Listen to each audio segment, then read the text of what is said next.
और बालाई इलाकों में मगरिबी हवाओं का सिलसिला दाखिल होने से इस्लामाबाद में भी मौसम की अंगड़ाई। हल्की रिमझिम से मौसम खुशगवार और सर्द हो गया, फ़ज़ा भी साफ हो गई। मजीद कब तक बारिश जारी रहने का इम्कान है, जानते हैं हमारे नुमाइंदे अल्लाह खान से। जी अल्लाह खान। जी, गुज़श्ता रोज़ से बलाई इलाकों में मगरिबी हवाओं का सिलसिला दाखिल होने की वजह से इस्लामाबाद में भी कल रात से हल्की बूंदाबांदी का सिलसिला जारी है। इस वक्त भी इस्लामाबाद में बादल छाए हुए हैं और वक्फे से बारिश का सिलसिला जारी है।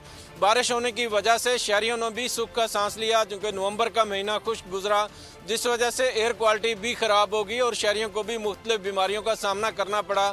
इस बारिश होने की वजह से शहरियों ने भी सुख का सांस लिया। इस वक्त इस्लामाबाद में खुशगवार मौसम है, हर तरफ चरिंद परिंद भी इस वक्त खुश हैं, चहचहा रहे हैं और शहरियों ने अल्लाह आपका शुक्रिया। सब्सक्राइब करें और बेल दबाएं ताकि कोई खबर रह न जाए।